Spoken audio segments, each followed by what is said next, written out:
Muy buenas tardes, estimados amigos, estimados seguidores de mi página. Hasta me siento importante por tener 3 seguidores.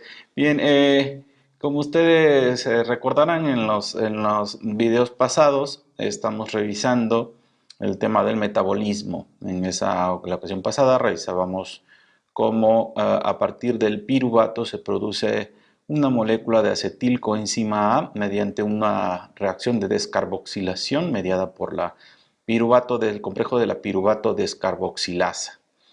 Pues bien, en esta ocasión vamos a ver cómo esta molécula de acetilcoenzima A entra a las reacciones del ciclo del ácido cítrico, también conocido como ciclo de Krebs o ciclo de los ácidos tricarboxílicos. Bien, este ciclo de Krebs es un ciclo, valga la redundancia, en donde una molécula de 4 átomos de carbono, que es la oxaloacetato, recibe este acetilcoenzima A para a partir de ahí generar una molécula de 6 átomos de carbono, que es el citrato. Mediante 2 reacciones de descarboxilación vamos a producir NADH, poder reductor. También vamos a producir una molécula de GTP y posteriormente en una segunda parte del ciclo vamos a generar de nuevo FADH y NADHs. Bien, como les comentaba, este ciclo se lleva a cabo en 8 reacciones. La primera reacción conocida es la reacción en donde una molécula de oxaloacetato se une con una molécula de acetilcoenzima A través de una enzima conocida como la citratosintasa para producir una molécula de citrato. En esta reacción, el oxaloacetato, si ustedes se fijan, el oxaloacetato se une a la acetilcoenzima A, pero la coenzima A sale. La coenzima A, como ustedes podrán ver, solamente funciona como un transportador. Realmente la coenzima A que se produjo en la descarboxilación oxidativa del piruvato transporta esta molécula de acetilo, solamente la transforma. La coenzima A se va en la primera reacción del ciclo de Krebs y me deja esta molécula de acetilo, la introduce en el oxalacetato para producir citrato. Posteriormente, mediante una reacción de deshidratación y una nueva rehidratación, producimos una molécula de isocitrato, y esta molécula de isocitrato es la primera en descarboxilarse para producir alfa-cetoglutarato. Posteriormente recibe otra deshidratación para producir succinilcoenzima A. Esta succinilcoenzima A posteriormente es la que se convierte en succinato, y de aquí vamos a regenerar el oxaloacetato. Vamos a dividir para su estudio el ciclo de Krebs entonces en 2 mitades o vamos a dividir esto en 2 partes. La primera parte es en donde existen las reacciones de descarboxilación, y en la segunda parte de reestructuración o de recuperación de el oxaloacetato para poder continuar. Vemos en estas reacciones, vemos los nombres de las enzimas que participan: la citratosintasa, la conitasa, la isocitrato deshidrogenasa, el complejo de la alfa-cetoglutarato deshidrogenasa, la succinilcoenzima A, la succinato deshidrogenasa, la fumarasa y la malato deshidrogenasa. Vamos a ver cómo en estas reacciones también me comentan aquí lo que ocurre. La primera reacción es una reacción de condensación, la segunda reacción es una reacción de deshidratación, la tercera reacción es una reacción de hidratación. Bueno, en realidad esta es considerada una sola reacción de deshidratación e hidratación. La tercera es una descarboxilación oxidativa. La cuarta reacción es otra descarboxilación oxidativa. La quinta reacción es una fosforilación a nivel de sustrato. La sexta reacción es una deshidrogenación.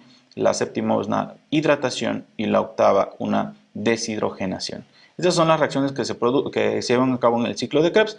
Vamos a ver cómo en la tercera, en la cuarta y en la octava reacciones se producen NADH, en tanto que en la quinta reacción se produce un GTP, que es equivalente a 1.5 ATPs, y también vamos a producir FADHs en la sexta reacción. Estas son las reacciones que se lleva a cabo el ciclo. Como ustedes podrán ver, básicamente lo que hacemos es utilizar esta molécula de acetil que transporta la acetilcoenzima A para poder producir NADH a través de estas descarboxilaciones. Metemos en una molécula de 4 átomos de carbono, una molécula de 2 átomos de carbono, es decir, al oxalacetato le metemos una molécula de acetilo que está transportada por la coenzima A. Posteriormente producimos una descarboxilación y esa descarboxilación me va a producir NADH. Producimos otra descarboxilación y me va a producir de nuevo NADH y posteriormente recuperamos la molécula. Ese es el ciclo de Krebs. Vamos a ver cada una de las reacciones de este ciclo. La primera reacción es la reacción de la citrato sintasa, que básicamente consiste en una condensación aldólica seguido por una hidrólisis para eliminar la coenzima A. Como les comentaba, la coenzima A me va a funcionar algo así como un transportador, no necesariamente un transportador, pero algo así como esta es la molécula de oxalacetato, que esta proviene del ciclo de Krebs. Vamos a unir una molécula de acetilcoenzima A, que es la que proviene de la descarboxilación oxidativa del piruvato, la parte final de la glucólisis del metabolismo de los carbohidratos. Y recuerden, también se puede producir acetilcoenzima A a partir de otras moléculas como las proteínas o las grasas. En fin, de la molécula del oxalacetato a la acetilcoenzima A se produce citrilcoenzima A como un intermediario. Posteriormente, mediante una reacción de hidratación, esta molécula de coenzima A se elimina de la molécula, dejando solamente la molécula de citrato. Vean, lo que eliminamos es esta molécula de coenzima A, esta es la molécula de acetilcoenzima A, eliminamos la coenzima A posteriormente y solamente me queda en la reacción una molécula de citrato. Esta reacción es una reacción con un delta G de menos 32.2 kJ por mol, lo cual significa que es una reacción exotérmica que se lleva a cabo de forma espontánea y es catalizada por la citrato sintasa, produciendo una reacción de hidratación entre una molécula de agua y sale una molécula de coenzima. Esta coenzima A regresa de nuevo a la descarboxilación oxidativa de piruvato para poder continuar con el ciclo. Recordemos que estos dos procesos, tanto la descarboxilación oxidativa del piruvato como el ciclo de Krebs, son ciclos. ¿Okay? La siguiente reacción es la reacción de la conitasa, donde la molécula de citrato tiene que ser isomerizada para que pueda ocurrir una oxidación, por lo cual esto lo que tenemos que hacer, vean, esta parte de la molécula, lo que tenemos que hacer es isomerizarla, pasar este OH para la parte de arriba y este hidrógeno para la parte de abajo. ¿Cómo hacemos eso? Primero mediante una deshidratación y posteriormente con una rehidratación.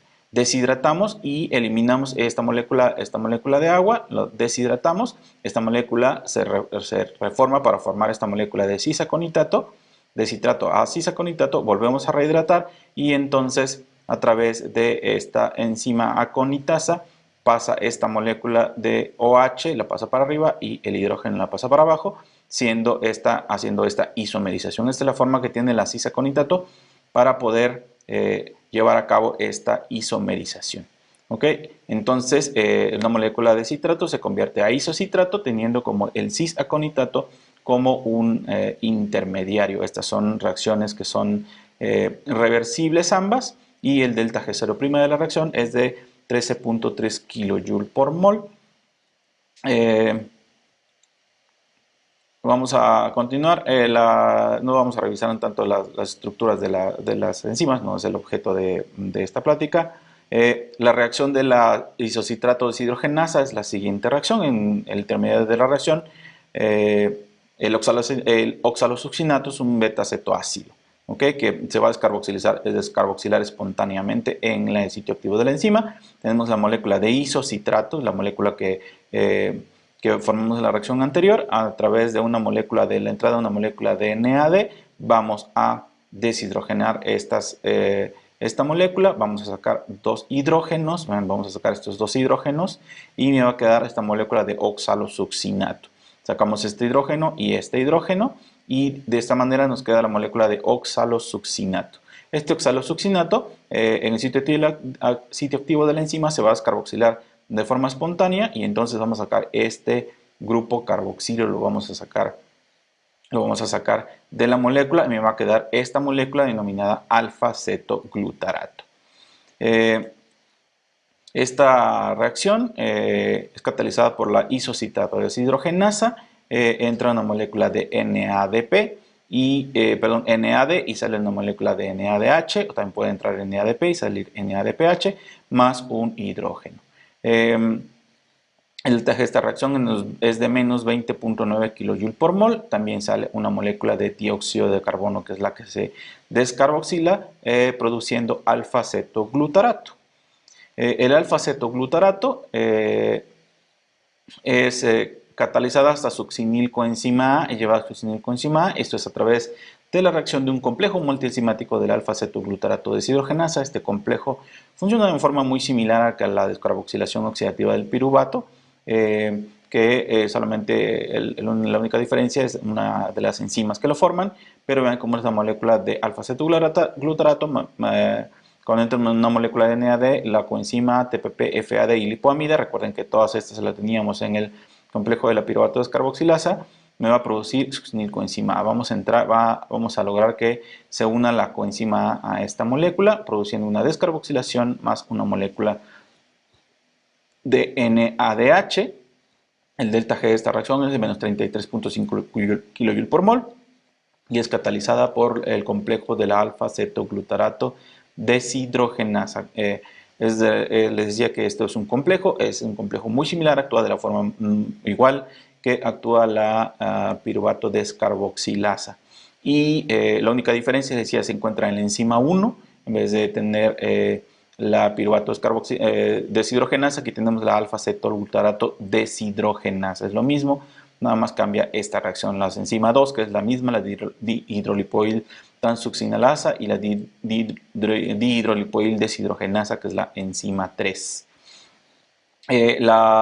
Los cofactores son la tiamina pirofosfato, la lipoamida y el FAD, que son grupos prostéticos, también la coenzima A y el NAD, que son enzimas solubles. De hecho, perdón, en la enzima 2 tenemos un cambio también. Teníamos la dihidropoil transuccinalasa. En la enzima 2 del complejo anterior teníamos una enzima diferente. Son las mismas reacciones, la conformación es la misma y la forma de actuar del complejo es muy similar. Entonces, vemos como la succinilcoenzima, la siguiente reacción, que es la de la succinilcoenzima sintetasa, se aprovecha de la energía del enlace del GTP a partir de GDP y fósforo inorgánico y se produce una fosforilación a nivel de sustrato. La succinilcoenzima A, que es la reacción, es el resultante de la reacción anterior, vamos a unir a GDP más fósforo inorgánico para producir succinato, donde eliminamos la coenzima A produciendo GTP.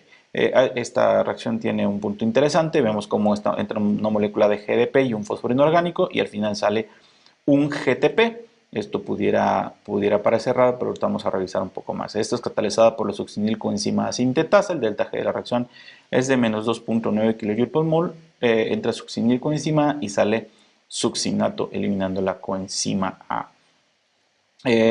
¿Cómo se lleva a cabo esta unión del grupo del fósforo inorgánico más el GDP para producir GTP? Vean, en este caso tenemos este es el sitio activo de la enzima.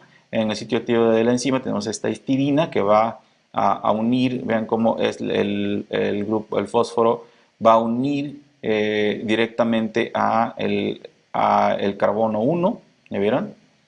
Esta está unida a la coenzima A. Cuando la coenzima A sale, entra este fósforo para estabilizar la molécula, sale la coenzima A, este fósforo lo que va a hacer es va a estabilizar a esta parte de la molécula. Posteriormente, la histidina, que es una de las histidinas que se encuentra en el sitio activo de la enzima, va a unir a este grupo fosfato y va a eliminar al succinato, es decir, quita esta fosfato del succinato y entonces el succinato sale y el sitio activo de la enzima queda fosforilado. Ahí es donde entra el GDP para quitar este fosfato del sitio activo de la enzima para producirse GTP, dejando de nuevo el sitio activo de la enzima reducido para que pueda de nuevo volver a realizar este mismo procedimiento. De esa forma es como la GDP une al fósforo inorgánico. El fósforo inorgánico lo que hace es entrar a estabilizar la molécula cuando eliminamos la coenzima A. Bien, hasta aquí, este momento, hemos un equivalente del grupo acetilo, que recuerden que es transportado por la coenzima A, se ha oxidado hasta dióxido de carbono. Producimos dos moléculas de dióxido de carbono mediante dos reacciones de de descarboxilación, se han producido dos moléculas de NADH en cada una de estas descarboxilaciones y una molécula de GTP al final.